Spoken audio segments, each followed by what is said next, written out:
नमस्कार, मैं दिव्या बाजपेयी और आप देख रहे हैं बेबाक मंच। बेबाक मंच के चुनावी सफर में आज हमारे साथ मौजूद हैं समाजवादी पार्टी के अल्पसंख्यक प्रकोष्ठ के प्रदेश सचिव मोहम्मद शारिक जी। सर, आपका बहुत-बहुत स्वागत है। शुक्रिया। सबसे पहले हम आपसे ये पूछना चाहेंगे कि आपका राजनीतिक सफर कैसे और कब शुरू हुआ?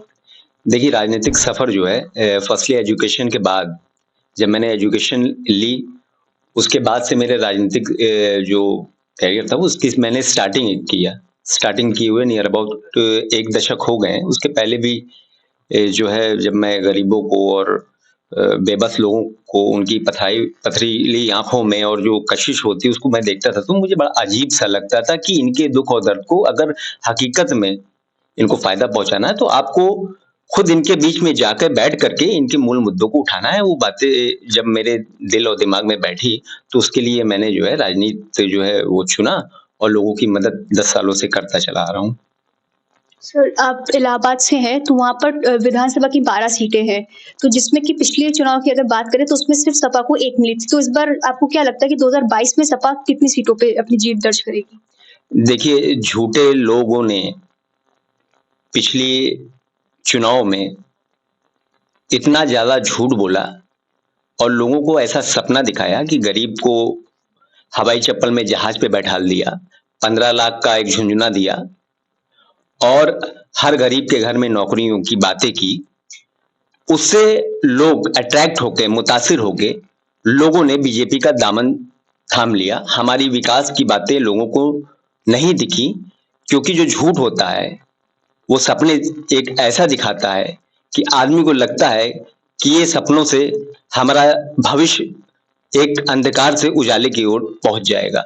लेकिन लोगों की उम्मीद पे बाबा जी की सरकार खरी नहीं उतरी और आज वर्तमान में जब उनकी कार्यकाल लमसम पूरा कंप्लीट हो चुके हैं और उनके जो मैनिफेस्टो थे, उनका जो संकल्प पत्र था, तो उनके संकल्प पत्र में फर्स्ट के मतलब किया तो कुछ नहीं, पूरा भी नहीं किया, लेकिन जो जो उनकी मेन स्ट्रीम पे जो 5-10 मेन योजनाएं थी वो भी कहीं पूरा होते हुए नहीं दिख रहा है। हम समाजवादी लोग और मैं लगातार बोल रहा हूँ कि मैं दूरबीन देख के उनके काम के बारे में मैं ढूंढ रहा हूँ, लेकिन स्टडीज को लेकर के, बेरोजगारी को लेकर के, महंगाई को लेकर के, आम किसानों की बातों को लेके कहीं भी वो खरे नहीं उतरे हैं।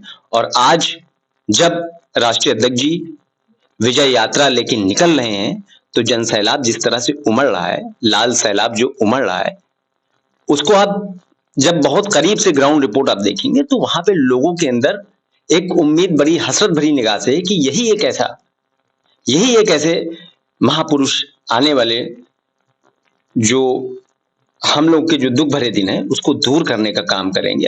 और आदरणीय राष्ट्रीय अध्यक्ष जी ने पहले भी काम करके दिखाया है और उन्होंने कहा है कि आओ हमें वोट करो, समाजवादी पार्टी को वोट करिए। आप एक नई दिशा की ओर, एक अच्छे और प्रगति के पथ पे हम उत्तर प्रदेश को ले जाएंगे। सर, जैसे अभी आपने बात करी बेरोजगारी की, शिक्षा की, तो इस पे समाजवादी पार्टी की क्या रणनीति है कि अगर वो 2022 में आती है तो क्या क्या लोगों के लिए नए योजनाएं लाएगी? देखिए दिव्या जी, अगर मैं आपसे कहूं कि समाजवादी पार्टी का 2012-17 का जो कार्यकाल रहा, तो स्टडीज पे आप जान ही सकती हैं राष्ट्रीय अध्यक्ष जी ने क्या क्या कहा। कन्या विद्याधन था और जितनी भी बालिकाएं और जितने भी स्टूडेंट थे उन्होंने पास किया, लैपटॉप दिया और कई योजनाएं ऐसे कारगर योजनाएं थी, जैसे आप 10-90 आप जो है वुमेन्स के लिए नारी सशक्तिकरण के रूप में डिम्पल जी ने जैसे कि विभिन्न योजनाएं दिया। महिलाओं की सुरक्षा के लिए एम्बुलेंस मिली कि हर वो पीड़ित महिला रही हो चाहे पुरुष रहा हो, गांव में अगर उसको जरूरत पड़ी, गर्भवती महिलाओं को अगर जरूरत पड़ी या कोई एक्सीडेंट हो गया, कुछ हो गया, तो वो एम्बुलेंस सेवा उसके घर तक जाती थी। मतलब हमारे राष्ट्रीय अध्यक्ष जी का जो सर्विसेज जो उन्होंने एक आम लोगों के लिए, गरीब के लिए रखा, वो डोर स्टेप वाली सर्विसेज दिया उन्होंने। तो ये सब कहीं ना कहीं चीज है, लोग आज उनकी योजनाओं को याद कर रहे हैं और उनको उन्होंने अच्छे दिन तो नहीं देखा लोगों ने, लेकिन आदरणीय राष्ट्रीय अध्यक्ष जी इस बार उन्होंने कहा है कि अच्छे दिन आप लोग के नहीं आए हैं, लेकिन समाजवादी पार्टी की सरकार आई तो सच्चे दिन जरूर आएंगे। सर, अभी समाजवादी पार्टी ने आरएलडी से गठबंधन करा है, तो इस पे आपका क्या कहना है कि ये गठबंधन क्या रंग लाएगा? देखिए, गठबंधन की अगर हम बात करें तो गठबंधन रंग लाने लगा है। और आज ही कल ही आपने देखा जिस तरह से एप्लीकेशंस और जितने भी लोग हैं और एजेंसीज है और सरकार के जितने लोग हैं वो चुनाव टालने की बात कर रहे हैं। तो कहीं ना कहीं ये दर्शा रहा है कि समाजवादी पार्टी की जीत प्रचंड बहुमत से आने वाली है। तो लोग इलेक्शन टालने की बातें कर रहे हैं और ईडी और सीबीआई की और विभिन्न एजेंसियों द्वारा छापे की कार्रवाई हो रही है। तो जैसे आपने पश्चिम बंगाल में देखा खेला हो वो हुआ है, वैसे ही उत्तर प्रदेश में खदेड़ा हो वो हो रहा है और तो होने वाला है। जैसे आपने अभी बोला कि इलेक्शन टालने की बात हो रही है, तो ये तो कोरोना के वेरिएंट को देखते हुए हो रही है कि आपको क्या लग रहा है कि बीजेपी की चाल है? देखिए कोरोना का वेरिएंट अगर आ रहा है तो समाजवादी पार्टी की पहली प्राथमिकता ये है कि कोरोना से, जैसे पिछले कोरोना काल में भी बीजेपी ने कोई काम नहीं किया था, यहाँ तक लोगों को सांसें ऑक्सीजन देने का काम नहीं किया था। समाजवादी का हर वो सिपाही, हर वो पदाधिकारी लाल टोपी लगा के अखिलेश यादव जी बन करके समाज में लोगों की मदद कर रहा था, ऑक्सीजन सिलेंडर दे रहा था, खाने राशन की सारी चीजें दे रहा था। तो उसी तरीके से अगर वेरिएंट बढ़ता है तो समाजवादी पार्टी गरीब, असहाय, दुख सारे लोगों के साथ है। और समाजवादी पार्टी के राष्ट्रीय अध्यक्ष जी स्वयं आके बताएंगे कि जनता के लिए अगर कोई भी चीज उनके लिए हित में नहीं है तो उसके लिए स्वयं बताया जाएगा। लेकिन अभी तो भय का जो माहौल बीजेपी के लिए है, जो ये लाल रंग का जो सैलाब जन समर्थन जो रोड पे उमड़ पड़ा है, उसको देख के थोड़ा सा बाबा जी घबरा गए हैं। थोड़ा क्या मैं कहूंगा, हलचल बहुत तेज है और बाबा जी, मुख्यमंत्री जी बैकफुट पे आके स्वयं पीएम मोदी जी कमान संभालने पे लगे हुए हैं। लेकिन मैं यही कहूंगा कि बाबा जी आपसे ना हो पाएगा, आपकी जनता तो खदेड़ा करके रहेगी। सर आप युवाओं को क्या संदेश देना चाहते हैं? देखिए युवा जो सोच है, तो युवा सोच एक ऐसी है कि वो दिशा और दशा दोनों तय करती है। और जिस तरह से मैंने देखा है लगातार विजय यात्रा में, युवा जिस तरह से आदरणीय अखिलेश यादव जी को देख रहे हैं और चाहत कर रहे हैं कि वो आए और सूबे की कमान संभालें। युवाओं के लिए तो राष्ट्रीय अध्यक्ष जी ने 12 से 17 तक में बहुत सी नौकरियां आपने देखा कितनी दिया। और बीजेपी सरकार ने सिर्फ फॉर्म का पैसा लेकर के और नाम जो चेंज कर रहे हैं, ये हर चीज का, जिले का हो या कोई भी आप स्वास्थ्य के जितने भी इंफ्रास्ट्रक्चर हुए हैं या फिर पूर्वांचल एक्सप्रेस वे जो नाम चेंज करके अपना नाम लेने कर रहे हैं, ये पैसा बेसिकली उसी में लगा रहे हैं। लेकिन आदरणीय राष्ट्रीय अध्यक्ष जी ने कभी भी कोई नाम या दूसरे की कोई भी अगर दूसरी सरकार रही हो उसकी कोई भी मैं कहूं कि उनकी योजनाओं पे कभी अपना नाम नहीं उन्होंने चेंज किया। तो ये काम नहीं कर पा रहे हैं। ये फीता कहीं से आ रहा है, कैंची कहीं से आ रहा है, उसको ये सिर्फ काट देते हैं। लेकिन काम जो है समाजवादी पार्टी ने जो 12-17 तक किया उसका जो है ये चेंज करके नाम ये दिखा रहे हैं और बहुत अच्छा है। इसके लिए मैं बीजेपी को बधाई दूंगा कि कम से कम हमने जो इतने सारे काम किए, इतने सारे जो समाजवादी पार्टी ने अपने कार्यकाल में काम किए और इन्होंने झूठ बोल के जनता को जो बलगलाया, वो इस टर्म में ये उसका फीता काट के बता रहे हैं कि ये काम समाजवादियों ने किया। तो ये कहीं ना कहीं युवाओं के लिए एक अच्छे दिन तो नहीं आए, सच्चे दिन आने वाले हैं उनके। और 2022 के बाद से नौजवान बहुत नौकरी में जाने वाला है और पलायन कम होने वाला है। सबसे मेन चीज आपने देखा, पलायन, जो मृत्यु दर हुई कोरोना काल में वो पलायन की वजह से हुई। अगर यहाँ पे एक अच्छा इंफ्रास्ट्रक्चर होता है, फैक्ट्रीज होती, सारी चीजें खुद यहाँ पे होती, तो लोग पलायन करके बाहर क्यों जाते और बाहर से आते वक्त रास्ते में क्यों उनकी जाने जाती। जितनी भी लोगों की जाने गई, समाजवादी पार्टी उनके साथ खड़ी थी और राष्ट्रीय अध्यक्ष, आदरणीय राष्ट्रीय अध्यक्ष जी ने उनको चेक देकर कहीं ना कहीं उनको उनके साथ एक अपनी सहानुभूति थी हम लोगों की, तो उसको समाजवादी पार्टी द्वारा उनको सहानुभूति के रूप में, वो हेल्प के रूप में वो दिया गया। सर जैसे विपक्ष हमेशा समाजवादी पार्टी को परिवारवादी और जातिवादी बताता है, तो इस पर आपकी क्या राय है? देखिए विपक्ष का काम है ढोल पीटना और वो बहुत अच्छी तरीके से करेंगे, परिवारवाद की बात करेंगे, जाति की बात करेंगे। देखिए राष्ट्रीय अध्यक्ष श्री अखिलेश यादव जी ने एक ऐसा गुलदस्ता तैयार किया है अब की बार, जिसमें विभिन्न रंग के अलग अलग फूल हैं, गुलाबी रंग के फूल हैं, पीले रंग के फूल हैं, नीले रंग के फूल है। तो आप जब भी कोई गुलदस्ता बनाएंगे तो एक रंग का फूल कभी भी खुशहाली नहीं ला सकता है। तो जब बंचेस ऑफ फ्लावर्स रहते हैं वो एक बंच में आता है, तो जिसको गुलाबी पसंद है वो गुलाबी को अच्छा कहेगा, जिसको पीला पसंद है उसको पीला। इसी तरह के से राष्ट्रीय अध्यक्ष आदरणीय राष्ट्रीय अध्यक्ष श्री अखिलेश यादव जी ने आपकी सारे जितने भी छोटे छोटे दल थे, अलग अलग जातियों का एक समूह बना लिया है, और वो समूह का हुजूम आप रोडों पे देख रहे हैं। कहीं पूरा लाल सैलाब आ रहा है, कहीं पूरा पीला सैलाब आ रहा है, कहीं पे हरा सैलाब आ रहा है। तो ये जो सैलाब जो रोड पे आपको तैरता हुआ सैलाब जो दिख रहा है, ये बुलाई हुई भीड़ नहीं है, ये बेबस लोगों की भीड़ है, ये असहाय लोगों की भीड़ है जो आकर के अपनी सरकार बनाना जा रहे हैं। अपनी सरकार का मतलब ये है कि जैसे पिछली सरकार में आदरणीय राष्ट्रीय अध्यक्ष जी ने बहुत कुछ दिया उत्तर प्रदेश को, बहुत सी चीजें दिया उत्तर प्रदेश को।